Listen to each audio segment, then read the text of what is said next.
I am Mike Vanderpool, a.k.a. Get Good Dad, and today we're going to talk specifically about grading. So I've got some graded cards here. When you invest your time and money in sports cards, you want to protect that investment. Now, grading is a way that we can do that. Grading is also a way that we can maximize it. But what grading is really is using an outside company, PSA, Beckett, SGC, CGA, ABC, 123. There's TAG tag. There's a whole bunch of them out there. And all of them primarily do the same thing.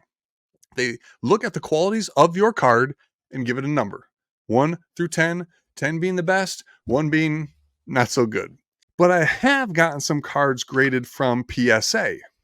And those cards from PSA, I get graded from them because I know that the value of PSA slabs is much more consistent, much more reliable than any of the other grading companies. SGC and Beckett, I think, do fairly well. Tag, I don't even know because they're so relatively new to what's going on here. But if you're grading for resale in the short term, I'm going to say that you want to go with PSA. So I have a couple cards here that I got graded from PSA. Unfortunately, they didn't come back as 10s. And I'm going to talk about why I got these graded as investments to talk through maybe some of the stuff when it comes to why you would grade something and invest in something and some type of a little formula or way to think about it. So I went through and I bought a whole bunch of a.k.a. junk wax, stuff from the early 90s, specifically 1990 Skybox, which is a phenomenal set, and 1990 Pro set. But let's talk about this card specifically, this Michael Jordan Skybox. Now, when I opened up my 3-4 boxes of Skybox, I pulled like 5-6 of these cards. I put them under I don't want to say a microscope, but I used my phone. This is a really great tool, your phone. Use your camera on your phone and zoom in, scan this card and all of the cards, and I saw almost all of them, other than I think 3, had like this weird stippling or on the gold border. This gold border is really tough. It was crazy. You couldn't see it with the naked eye, but I could see it with my camera. So do not rely on your naked eye for grading. So these Michael Jordan Skybox cards, of which I got 6 of them, I think 7 of them, sent 3 in for grading. Why did I choose to send this card in specifically? Well, it all had to do with this little bit of an equation that I run in my head. So let's go ahead and we're going to hop over to eBay and let's look at 1990 Michael Jordan Skybox cards. We can see right here, this will be a little bit of a lesson on eBay as well. When you look at eBay, what comes up first is recommendations based on a best match for what you entered in for the search. And it's also showing you what's for sale. So here's somebody looking to sell a Michael Jordan Skybox card in a one touch for $5,000. Will this sell for $5,000? I highly doubt it. Will this PSA 9 Michael Jordan sell for $50? I highly doubt that as well. Why? Because when I looked to determine whether or not I wanted to send these cards in, I looked at the sold listing. So anytime you're trying to do comps, find comparable cards that have sold, you want to go to eBay and look at your sold items. Click that right there. Now we're going to go ahead and we can see this is like a $5 card raw. Raw means not graded. So how did I determine, like I thought that this card was in really great condition. How did I determine whether or not I wanted to send it in to get it graded?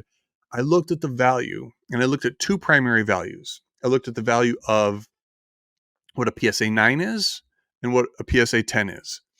So if I think about this card as a $5 card and grading as costs about $25, let's say that I would have to invest $30 into this card to get it. This right here cost me $30, right? If I look at previous sold cards, and here is let's just whittle this down to PSA 9. eBay just added the ability to, they're requiring you to enter grades for graded cards, which is nice because it allows you to find things easier like this. But we're looking at these things are selling between 20. Ooh, there's a PSA 6. Gross. There's a PSA 8 for $10. Here's a $25 for a 9, $26, about $25 for a 9, $30 for a 9. So the way that I thought about this is, okay, if this thing comes back as a PSA 9, which based on the condition, the way it looked, I thought it would, I would at least not lose money. If it came back as an 8, I'd give it away and lose money, but that's okay. I like giving stuff away. But if it came back as a 10, if it came back as a 10, what was my potential return on that investment? And you'll see here, this is why I went and graded this card, why I invested $25 into this $5 card, because if it would have come back as a PSA 10, I stood to make approximately $100. So here's a PSA that sold for 160, 170, probably 150 is what that one sold for, 175, 140. I think you get what I'm saying here. The return on investment, the chance for me to make money getting this graded was there. So that's why I went for it. And I sent in 3. 1 came back as an 8. That's this one. I'm doing a giveaway on it. 2 came back as a 9. I think I gave one away and I'm going to save one for myself because I don't have that card and there's a whole bunch of cool nostalgia. So when I determine whether or not I want to get cards graded, I am specifically looking at, is it for my personal collection?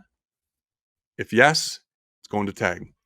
If it's for investment, I'm going to look and determine whether or not that card has investment potential. Now, these are older cards, right? What, 1990, long time ago. The value on those isn't going to swing much. So I could be pretty positive this is going to hold up.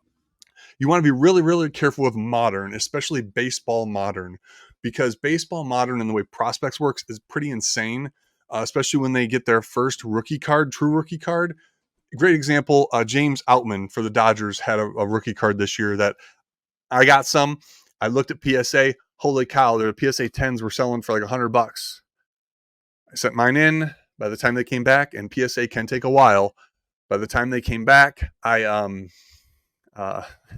let's just say they were no longer worth $100. They weren't even worth the cost of grading.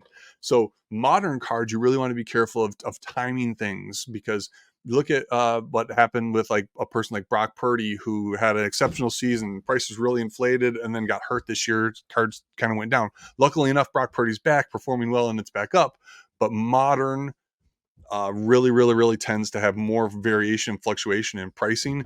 So the investment you're making for grading, you want to look at some long-term statistics when possible, or you're gambling. Let's just put it that way, down and dirty.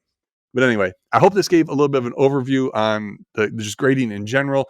I hope it made sense. I'm going to continue to do some videos like this. Please feed me any type of information that you have so I can help you, help me, help you. But do me a favor, subscribe, all that kind of good stuff, and we will make it happen. Continue to talk about sports cards.